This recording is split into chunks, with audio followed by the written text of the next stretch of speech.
My boyfriend is a big hero fanatic and does everything in his power to be like one. It's really endearing, and it's one of the many things I love about him, because he wants to be the good he wishes to see in the world. But this mindset he has is why we are fighting right now.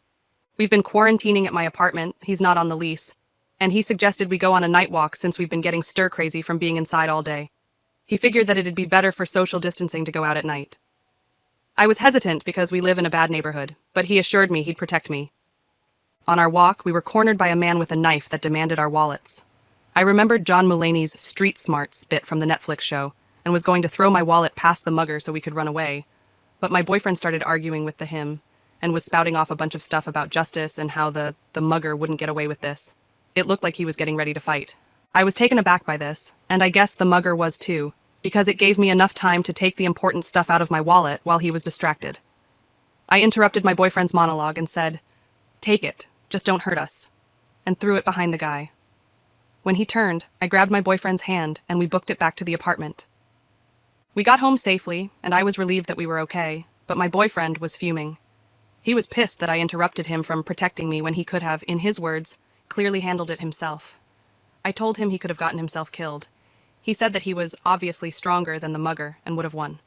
I explained to him that the guy had a weapon and my boyfriend didn't, so the odds were stacked against him. Not only that, but I didn't want my boyfriend to get killed over a damn wallet.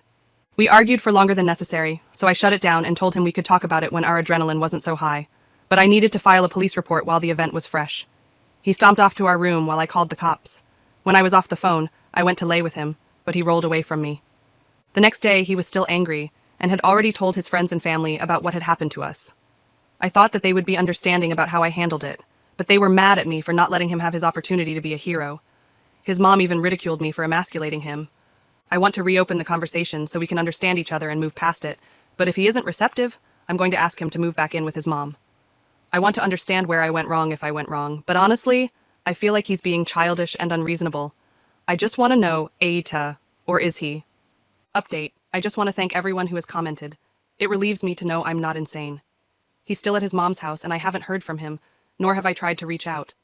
All of his friends have ghosted me too, except for one of them, who is trying to mediate. If I don't hear from him tonight, I'll reach out tomorrow.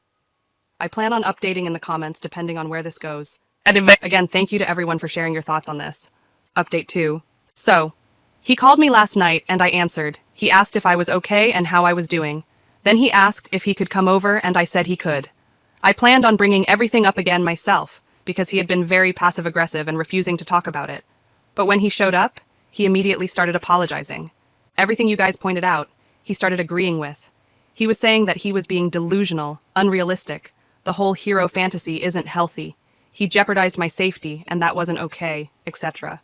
I wasn't prepared for this behavior, especially compared to how he'd been acting all week. We talked for hours before we went to bed together, and everything seemed like it worked out fine. I was really on the verge of ending things, so it was a relief I didn't have to in that moment. Then this morning came and shit hit the fan. In my comment update on the last post, I mentioned that a friend was trying to mediate. I texted that friend that things worked out, and they said something along the lines of, "I'm so glad you were able to apologize." Some people mentioned that maybe he told a different story, which isn't something I looked into. But I decided to ask, and hoo boy, I'm glad I did. Firstly, he told everyone that the night walk was my idea. Then, apparently, we were never mugged. Nope.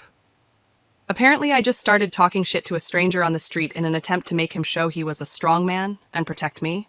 And the only reason we were able to get away was because he de-escalated the situation, and that it was emasculating because he was put in a position where he felt like he was forced to fight for my honor. Are you fucking kidding me? To make a long story short, he tried to play dumb and backpedal this morning when I confronted him about it, and then when I pressed him to be honest, he snapped again and said, "What was I supposed to say? The whole situation was embarrassing, and it was going to make me look bad." We argued again for a bit, but I was just done. I told him to go and that it wasn't going to work. He didn't have much stuff, so it was easy to put in a spare grocery bag and just toss at him while he angrily left. He's currently outside of my complex waiting for mommy to pick him up. As far as I'm concerned, I dodged a bullet. Fuck his friends, fuck his mom, and fuck him. Thank you for opening my eyes, Reddit. Story 2. My fiancé almost died in a car accident. My meal told me he cheated on me. My fiancé almost died in a car accident. That's when my mother-in-law told me he cheated on me with an ex. Now he's recovering. Well, I feel so guilty for wanting to end it. I feel like a horrible person. We are supposed to get married on August 20th in a small ceremony. I've, F33, been with my fiancé, M34, for 6 years, engaged for 1, the best years of my life. He's brilliant in every way, or so I thought. The accident happened 6 weeks ago. A drunk driver hit my fiancé's car. I spent the worst night in my life in the hospital waiting for answers from the doctors, and he went through hours and hours of surgery. His parents and brothers were also there waiting. I've always loved his family and they me. His mum was one of my favorite people, and we got along very well. She was happy to have me as her first daughter-in-law. She's religious, and when my fiancé was hovering between life and death, she was worried about his sins. So she told me that he cheated on me about 2 months ago with an ex he bumped into. She explained that it was because of the wedding and the stress of planning it. Apparently, I've been both stressed out and stressing him out. He had a weak moment, it was a one-time thing, and he regretted it so much. He asked his parents for advice on what to do, and they told him not to say anything. As long as he's remorseful, and as long as it was me he wanted, he should forget about what he did and move on. His whole family knew. After the hospital, he moved back to his parents' house, because we live in a flat, without lifts. I visit him every day. I haven't told him that I know, and his family is acting like nothing has changed. They're very happy he's doing better, and understandably so, and my presence by his side is very helpful according to him and his family. Now both fiancé and his parents are talking about us being able to get married on the day we set after all. I feel awful because I don't want that. Our relationship was over the moment I found out about the cheating. I stayed because I loved, still do, him, and I wanted him to feel better. I couldn't break his heart while he's recovering. I also thought the wedding was postponed and that we, would have more time for him to recover fully and be strong and independent again, so I could leave with clear conscience. I tried to speak to his mum today, but she just started hyperventilating and kept telling me not to do this. She made a mistake by telling me, and that I shouldn't take advantage of what she said in desperation to punish him and kill his spirit. He's still recovering, and he needs me. I have been thinking since my talk with his mum about everything, and I'm so angry at him.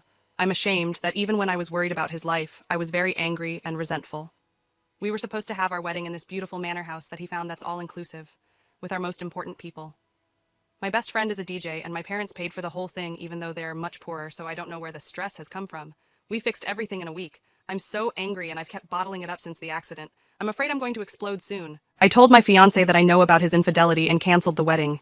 He still wants a second chance. I have written here 3 days ago before I talked to my fiancé. This is after I told him I know about his cheating. I started by telling my parents, who are paying for the wedding, about what happened and that I'm canceling the wedding. Hopefully they can get back some of what they paid via their home insurance.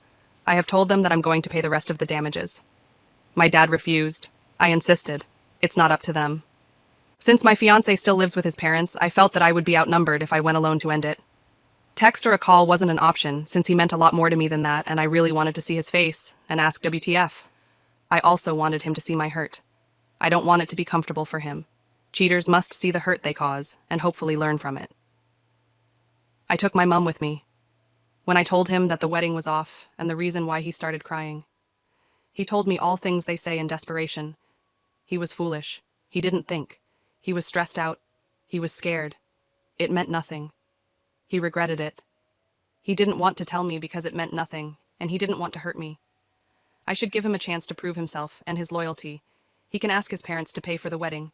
We can postpone the wedding indefinitely. I can take the apartment, and he will live with his parents. As long as it takes for me to forgive him. I haven't cried so much as I did when I was listening to his bullshit and afterwards on my way home. How could he do this to me? He didn't give me a satisfying answer to why he did this to me. To us. I have cried myself to sleep every night since the accident, and yet I cried like I've just found out. I'm going to stay in the apartment that we bought together, and he will stay with his parents. Prices has gone down these last couple of months, and we both agreed that we don't want to sell for less than what we paid. But the moment it goes up again, we're selling.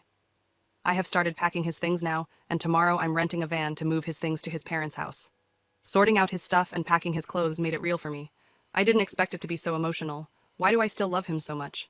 He has been texting me, and he has called me twice, and we talked mostly about mundane stuff, but also about us and our relationship. His mum has called me to say that she felt guilty for first not advising him to come clean, but even for later divulging his secret to me without his permission. She was disappointed that I took advantage of her moment of panic, but that she understands that I'm hurt. She said he will do his best to win me back.